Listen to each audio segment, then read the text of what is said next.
I'm sleighing in the rain, just sleighing in the rain. My brothers don't stand a chance because I'm sleighing in the rain.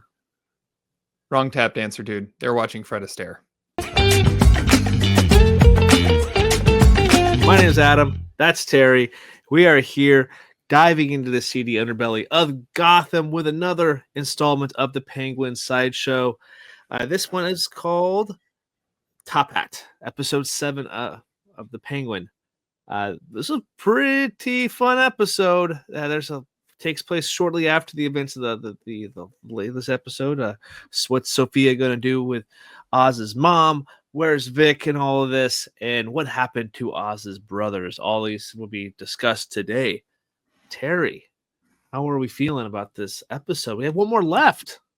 I know, just one more to go. No, this episode was good. You got some intrigue here. You've got some Another cliffhanger. Another cliffhanger. You've got some moments of convenience that I'm sure we will discuss. But let's talk about what happened so we can get into it. The Penguin. The Penguin.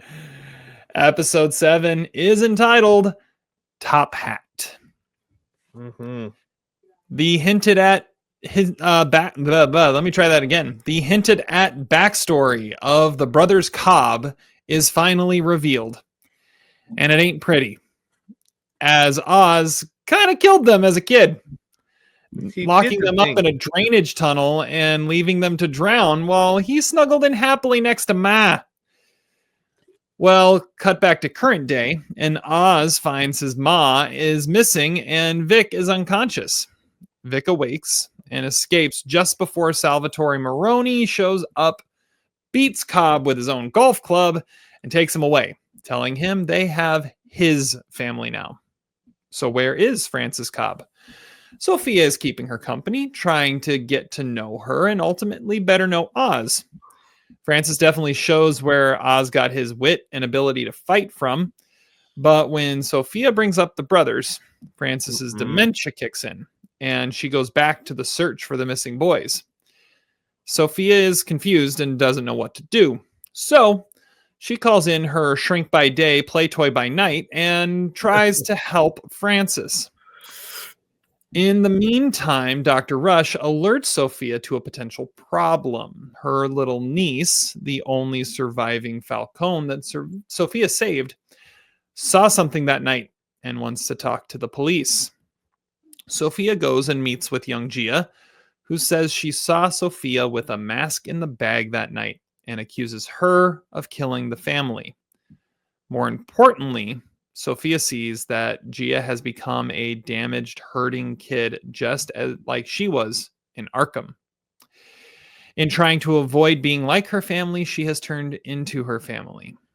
She has also teamed up with Sal Maroni, who has taken Oz into his lair to claim the Bliss production for himself. Oz's employees help him out, which leads to a scuffle between Oz and Sal, which ends when Sal has a heart attack and dies. Oz claims victory? When Sophia calls, Oz offers a deal. The whole Bliss production is hers if he gets back his Ma.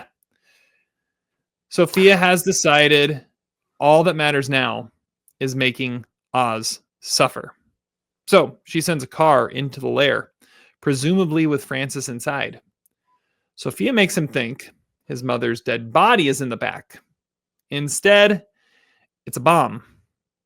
Oz survives by hiding in the same hole his brothers died in, but the Bliss shrooms and his crew are most assuredly all dead. When Oz emerges, the neighborhood looks like a war zone after the underground explosion. Oz is captured and taken in, while Ma takes a trip down memory lane with Sophia and Dr. Rush. Well, what a rush this episode was. Yeah, I see what you did there. Yes. This was a pretty cool one. I'm amazed that the special effects budget on this show is as good as it is. and the quality of the show has not differed one iota since it first debuted all those weeks ago. It's pretty much this. It feels like the same exact thing, and it's feeling more like the Batman movie. I think it's found its stride. It's kind of matching tones a little bit. Obviously, it's a lot more set in the daytime, and there's not as many dark elements as the Matt Reeves Batman movie from 2022. However, I really feel like it's capturing its own little seediness of Gotham here. Um, and I'm really digging it. Like I would like to see these characters continue in another season if that's something that they do, or because I feel like we're with how great these performances are from the actress who plays Sophia to Oz as well. That both the performances are fantastic, and this episode just proves that they're both damaged. They both have issues. I think Oz really stands out here because his childhood is where he learned his kind of his manipulation skills as well, and he has that dark past where he actually was the one who killed his brothers, and basically he's going to make it up to his mom type of thing, and that's why he's so close to the mom, because he wants all the attention and the affection. But you also have Sophia on the other hand also battling with her parents' image as well, by being more like her father when she wanted to be something completely different. And I think that's two interesting people. They're both suffer from letting their loved ones down or being too much like their loved ones at the same time. They both have parental issues, mom or daddy issues there, and I think that makes them kind of a good, like, they mirror each other really well. And I like how the episode was bookmarked with that the same spot where the brothers died is what actually nebully saved him, because he was able to go down the ladder, even if it was forced. He was still went down there. Mm-hmm. The convenient fight, the scuffle. It's like, great. That was, we've seen that before. It's just that's my only flaw that I really have with this show up to, really, because it's like they could have done something completely different, but also it's like kind of like he can spin that story that he killed what's his name, Sal, in a way, because no one actually saw what actually happened. So he got a bunch of bullets in him. So it's going to be interesting to see how Penguin or Oz spins that. But it's also this watching. It's like, oh, really? That's what they did there? That's kind of disappointing. Yeah, it's the most convenient thing I've seen happen in a movie or show like in a long time. But at the same time, it shows something about Oz in that he takes that moment to claim victory. Like, I'm going to put some bullets into him. I'm going to say I killed him, and I'm going to claim victory over the Maroni family. And I have now taken out the entire, royal family of the Maronis. Mm-hmm. The way he calls out Sal too, and just gets him all worked up is crazy. And talking about how they smelled as they were burning and all that stuff. So your wife had some weird like hairspray on or something, because I remember the smell. It's a good line. Yeah, and watching the Francis and Sophia stuff was interesting too. Watching Sophia kind of go through this whole crisis of faith, I really thought was fascinating. And then seeing how she decided to change everything. Her goal is not to build a family. Her goal is to get back at Oz for everything that he took from her, because he's the one to blame. He's the last one to blame. And as I was thinking about it, a quote from Yoda popped into my head. The great American poet. Yeah. Mm-hmm. And that fear leads to anger. Anger leads to hate. Hate leads to suffering.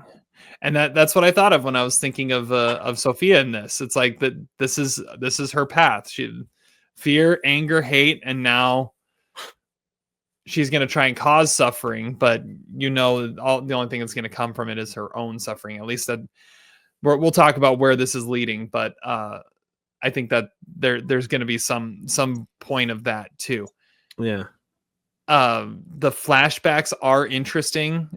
Little Oz has the most notable leg braces on a kid since Run Forest Run. But which I think the brace. I think really all this shows is just how miraculous what happened to Forrest is, in that this is what happens to a kid who's wearing leg braces is they end up like Oz. They don't end up like Forrest. So drinking Dr. Pepper at the White House. Yeah. I gotta pay. Yeah, so where this ends is pretty great. There's a lot of really fascinating stuff along the way. So let's talk about the best scenes. Yeah. What's one? I've got a couple down, but what's one you had as your best scene? The most notable one, I think, the Francis and Mrs. Cobb and Sofia scene. I think that. She's like, "Are you nervous?" No. I'm either. Are you going to feed me toast or are you going to kill me? Let's get down to business. I'm not here to lollygag. Let's get it over with, type of thing. Thought that was awesome. Her back and forth, like she was calm, cool.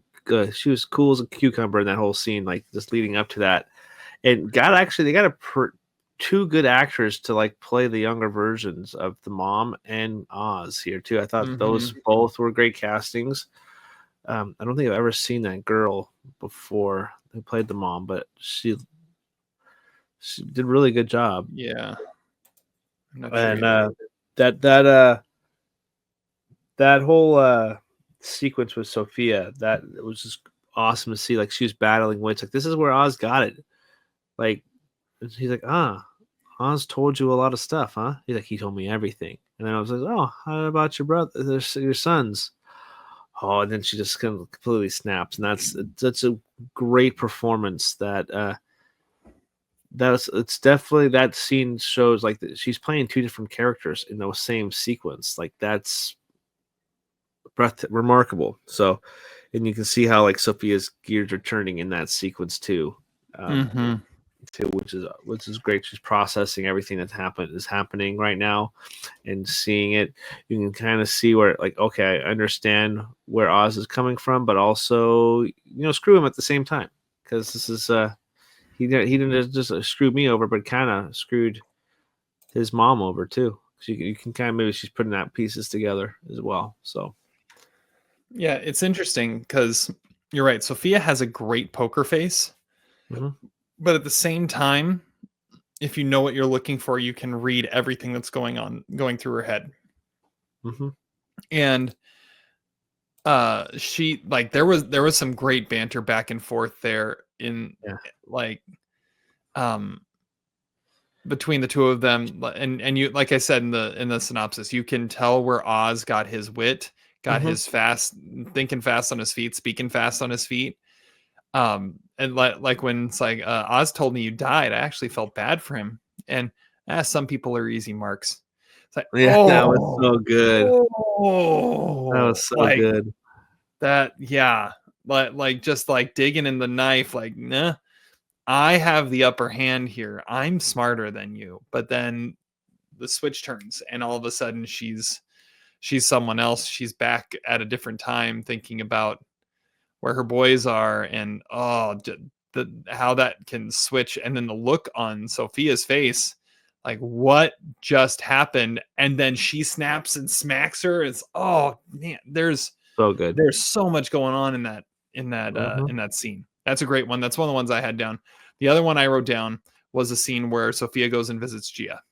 Yeah, because that's where everything changes. That's where Sofia realizes, I've become my father. I was doing everything to try and avoid this. Yeah. But I have done the very thing I was trying to. I hate. Yeah. Yeah, exactly. And seeing what she did to Gia, like in trying to save Gia, she created another her. like she's doomed her. She Yeah. has destroyed her life, and that's what her father did, was destroyed lives. And she's like, I don't want to be this. I don't want to keep going down that road. There's only one life I want to destroy, and let's focus on that.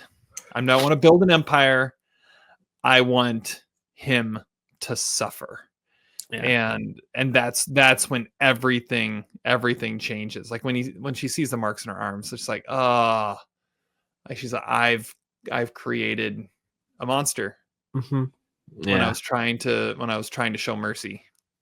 Do you think that Sofia gets Gia out of there, or basically she's part of the state at that point? I don't think she does. I think she sees herself as now an extension. She's just another Falcone. And the best thing that could happen to Gia is getting out of that family. And I think she realizes that she's not any different, and she needs to stay as far away as possible. That's my thought. And as far as the evidence that she potentially has, I don't think it's gonna. I mean, going ahead to what I think is gonna happen, I don't think it's gonna matter, because I don't see Sofia making it out of this. Yeah, that's and true. I don't think she cares. And I think that's why it's not a problem. Yeah, that's a good call. Because if she was still going to be the ruthless crime boss that she thinks she's going to be, Gia's dead. Yeah, Gia would be dead then at that point. Yeah. Yep. So, or hers, she would get her out. Yeah. Good point. Yeah. And I don't see that happening. She's like, I got one thing I need to do. I need to take care of this guy. And then who cares? I think that's kind of where her mind is at. Mm-hmm. But yeah, I don't know. It's a good call. Yeah, I can definitely see that. It's either Gia would have been dead, or she's gonna be dead. Sofia would die. It's one way or another. Because that I mean, that to be in that position, that's what she's been, right? Like she put a bullet through Johnny Vitti sitting right there in front of her. So that's where it leads. So I that's where I'm at with it. But that one scene pivoted the entire show in a way that nothing else really has. Yeah, yeah. At least the mindset of a character in a way that nothing else really has. And it felt so subtle, but it was so real at the same time. That's why I love that scene. Yeah, it's a good one. It's definitely a good one. I liked the bomb sequence, was pretty cool. I thought that was played really well, because I think it was like, shout out to my wife. Cassie called it. The car comes rolling down. She goes, "It's got a bomb inside." Yeah. Yeah, there was something definitely was going to happen with it. And I like how they play. They open the door and then she comes out the other outside. I thought that was like, oh, that's perfect, like editing, right? Great there. Editing, yeah. Great shot. And there's the Monroe Theater there too, which is a callback. It's not a callback to a comic book thing. I looked it up, but of course I did.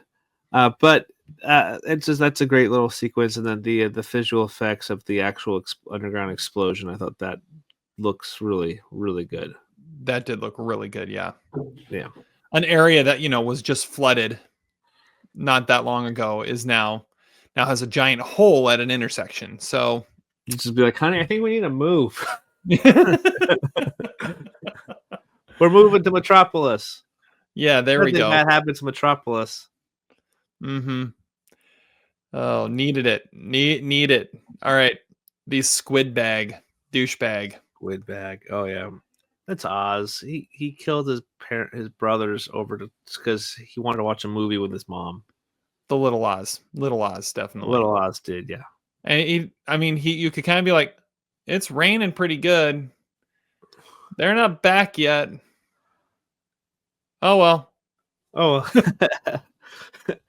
No, well, but hey, he's a good dancer. Well, and the fact that like you could tell by like the PTSD that comes out of Frances and her dementia. She's like, we were searching for them. Where did they go? Where are they? And Oz didn't say. Like, if that's where her brain's at, Oz knows exactly where they are. Does Frances know Oz killed them? Ooh, no, I think it gets. I think they're going to reveal it in the next episode. I mean, yeah, they'd have to. Like, I don't think she knows. No, I don't. Does think anybody know? I think they're going to figure it out.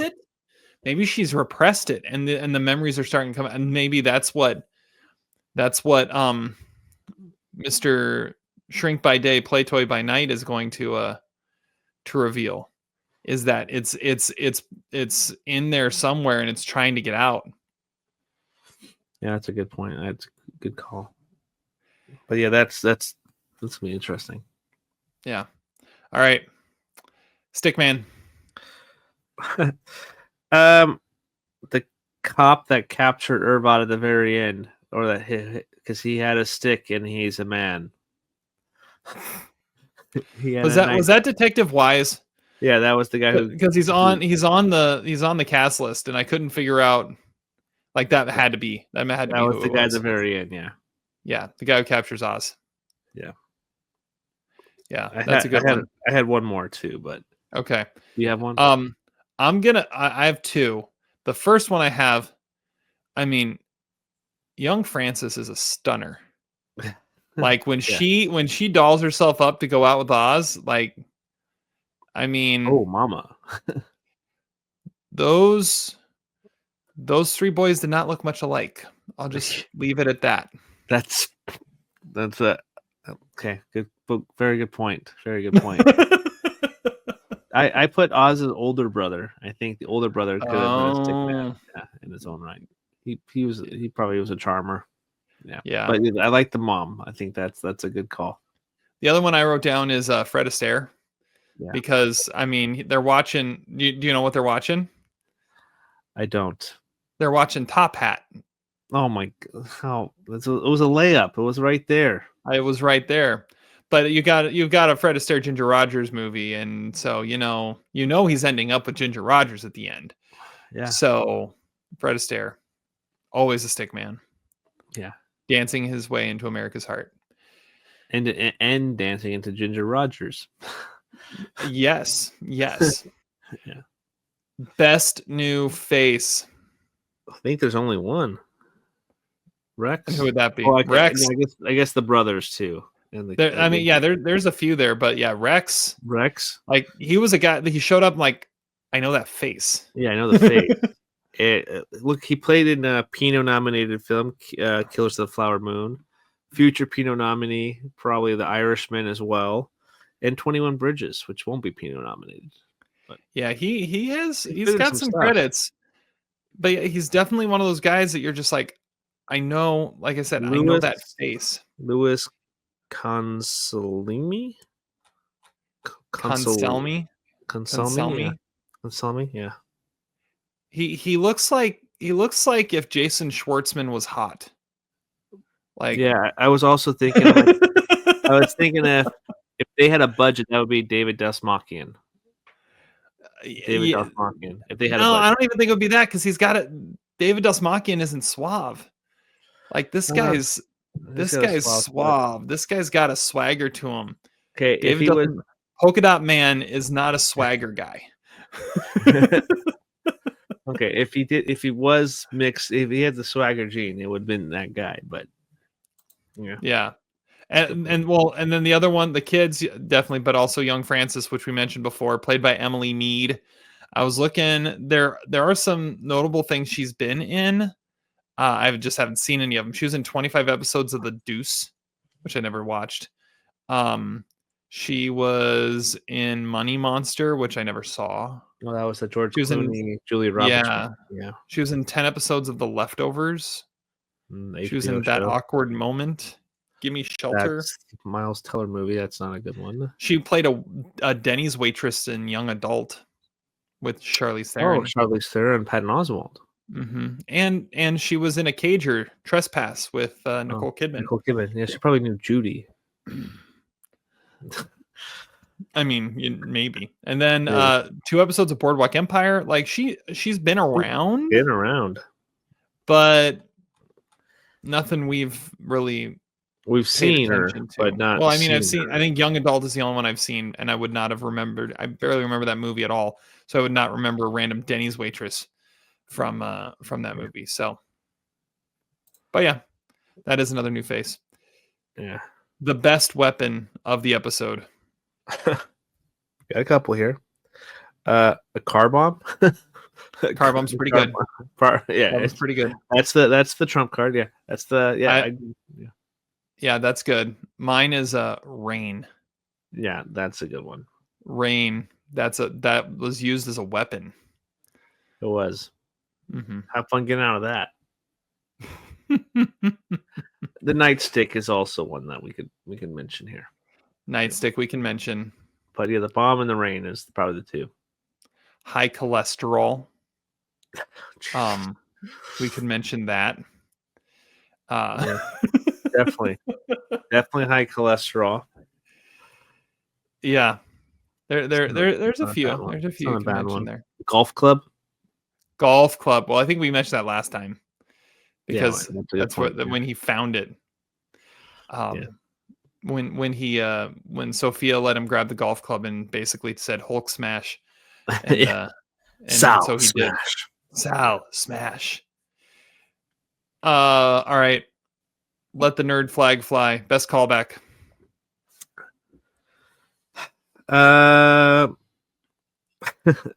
Honestly, there's nothing in these last two episodes that I pick up on anything. Oh, come on.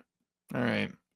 Nothing great. No, but I guess the callback was that guy, that Wiseman guy. The callback to the first. Oh, Detective episode. Wise. Yeah, Detective Wise. And then you Was get he the one that was in the Batman, or was it? No, it was the congressman, the councilman that was in the Batman, right? No, it was that the guy, the chief of police was in the Batman. Oh, okay. Who showed up at Sophia's house. This is the guy who's corrupt and they were able to manipulate in some way. Manipulate at some point. Yeah. Apparently he was in The Cobbler. Well, The actor Craig Walker. Yeah. In Two Lovers, he played bystander number 2. Ooh, not number 1, but number 2. Oh yeah. Mm-hmm. Good one. So he knew the Joker. He knew, yeah, because he was in Two Lovers. It's true. Yeah, he didn't know him. Mm-hmm. So my conspiracy theory, though, that the code callback is that the same? Because that where Gia is at, that was not like a hospital. That was orphanage, right? Yeah, it was a kid's home. Kids so are home. you saying that's where Bruce Wayne was? No, that's not where Bruce Wayne is. That was Joseph Gordon-Levitt's character in The Dark Knight Rises. He was at a kid's home growing up. He grew up there, and Bruce Wayne, or the Waynes, donated money to that place. Okay, that's why he wanted to get into the police force. So that could be interesting. I just thought about that right now. Actually, so that's my callback. Kids' homes. There you go. Interesting. Favorite minor character or henchman? I'll go first on this one. Yeah. I'm going to say Zeke, played by Ade Atakoya. Oh, the electrician. Because, like, I actually, it was like the first time one of Oz's new henchmen got a name. It's like, hey, that guy, Zeke. He said Zeke. He's like, Zeke, have you heard from Vic? No, I hadn't heard anything. Oh, here she comes. She's on her way. Yeah, so we was like, hey, he actually has a name. He actually stands a chance. So that was my favorite minor character. Good Zeke call. got a name. I got the electrician got a nod from the Oz. One with the electrician again. Mm-hmm. Because that's a good call. He just randomly keeps. He's the only guy that randomly just always wears the hard hat. We had a guy at work that always just like walked around our yard before he even got in the truck. He was just wearing his hard hat. I'm like, you just got out of your personal rig and you're just like walking around our yard with a hard hat on for some reason. That's what this guy reminds me of. Like he'll probably be like out on the street just walking to his car, hard hat on. It's If it's on his head, he won't lose it. This is true. It's sound logic, actually. You Yep. probably had not been hit on your head. That's why. All right, best line. Get your bleeper out real quick. Vic, where the fuck's mom? Where the fuck's ma? the delivery of that line that he said. Boy, we might need to cut this out. Yeah, I try to keep it clean, but that line delivery was just his delivery of that line was just too good not to like mention. That is a good one. That is a good one. I've got a couple. Okay. One of them. What are you afraid of color? Yeah, that's a good one. That's good. That's good. That's a good one. I got maybe tap dancing on your grave like Ginger bleeping Rogers. That's a good one too. That is a good one. Yeah, top hat on the brain. So then the other one I had written down reminded me. You just say, was that top hat on the brain? Was that a line that you just came up with, or were you doing a Batman Forever thing? Oh, no. Like, I thought that was a Batman Forever. Like, there's a top hat on the brain when they stick that little thing. I was like, I got brain on the box. The brain. Or box on the brain. Yeah. Does anybody else feel like a fried egg? Yeah. Actually, I was going to quote Batman Forever because another line from this episode reminded me of a line from Batman Forever. And it was when Sofia's on the phone with Sal. She just says, have patience. We'll kill him soon. Reminded me of, don't kill him. If you kill him, you won't learn nothing. Oh, Batman Forever is great. It is so good. It's great. B12 hit, and my favorite vitamin, I might add. I love that. I love that movie. All right. Problems we kind of already talked about. So let's move on to the most relatable moment. Yeah. All right. So as a kid of 3 growing up, 2 of the kids would always get along, and you put the third one on. Sometimes we would clash. Maybe you relate to the same thing. It could be any mixture of the 2. We would get along, but you throw the third one in there, we would disagree. We would never kill each other, but we would disagree. Yeah, that's a good call. That's a good call. There was always like a fighting for a pecking order in some way if all 3 were when there was all 3. Yeah, that's fair. There's something like that. Yeah. So like there was times where we all got along, but if we were, in different situations, we would put the differences aside. But at the same time, though, it's like, yeah, we would have our back and forth and like just like, I can't stand you. Yeah. I was trying to come up with something here. Yeah. So my relatable moment is I'm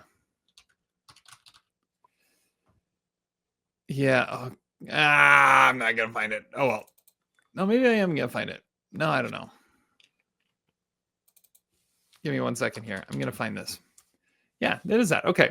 Yeah. So my relatable moment is I had a quote from. I had to make sure I was quoting this right. I had a quote from Fargo that popped up in my head. This was an episode to reference other things, especially when you're watching some movies in this end up at a theater or a club at the end, but it looks like a theater. And yeah, when little Oz is just snuggling in with Ma and watching Top Hat, it like Steve Buscemi and Fargo popped in my head. Fred Astaire and Ginger Rogers, I got no complaints. Yeah. Like he's just kind of, I'm good. I got when Jose Feliciano, you got no complaints. Yeah. It's a good call. Good call. Very good call. Like you accurately predicted, watching the old black and white movie and being just content. I actually watched Top Hat for the very first time a couple weeks ago. Oh, that's funny. TCM just turned on Top Hat, like, and that was literally what went through my head. Fred Astaire, Ginger Rogers, I got no complaints. Yeah, that was my thought of Top Hat. That's why I thought of it. So, All right. LVP. Jealousy. I think jealousy is a good LVP for this episode. It's good. A little bit of jealousy on the brain. My LVP is Sal's aorta. Yeah, that's a very good call. Dumb. That might be the LVP of the whole show. Uh-huh. Disappointing. Like, is that one of the more disappointing like fight sequences we've seen? Like the ending of a boss battle, essentially. Yeah. Well, and you can tell Oz is thinking the exact same thing. Like, it happens. He's like, "What the hell just happened?" Yeah. Like he was about to kick my ass, and now he's dead on the floor. I would have kind of liked if like he would have like started like fighting himself in there. He's like, "I'm kicking my ass, mind." Just to make it sound like they're doing more damage, and then he like just comes up and shoots him. That'd be funny. All right, MVP. Sofia. She's the MVP of this one. I think she stepped out, had a good game plan. She's coming out on top. Maybe not on top of the next episode, but she's definitely got something to prove. Laying the cards out there. I'm putting Oz in his place. Now Oz is going to be the anti-hero of the show. Mm-hmm. That's good. Yeah. My MVP is concussions. Because we're going to find out sometime in the first 5 minutes of the next episode, which is the last episode, that Vic is somewhere sleeping off the concussion he got, and that saved his life. Because he should have been standing right next to Oz when that car came rolling down. But no one knows where he is because he's off somewhere sleeping off that hit he took to the head. Is he? I mean, or he's back unconscious somewhere. Like he's, I don't know. I mean, I have no idea where he is. He has nowhere else to go. He got captured. I don't think so. He was left there as a pawn to have him come out, but Sofia got him. He's going to show up at the theater. He's meeting the theater. I don't think if Oz survives, he's going to have everybody that he truly cares about in that one place, the mom and Vic. And he's like, you get to choose one. Do you think they know he cares about Vic though? He's been seen everywhere with this guy. You don't think they may have a mole or somebody on the inside that would he's say his driver. That's all Sofia calls him it's his driver. Yeah, but he was at his place. He was out there. He's been seen on the business. He's been doing the wheeling and dealings of the bliss. So you're saying it's gonna be everyone knows that Vic is to Oz what Happy is to Tony Stark. Well, I was thinking Oz is to Sofia at one point, but yeah, if you want to go MCU, yeah, you can do that. Well, I mean, I feel like that the bromance is a stronger vibe when you go Happy and Tony. Yeah, I think it's good. There's going to be a choice. Like, yeah, you're going to be like your mom or Vic.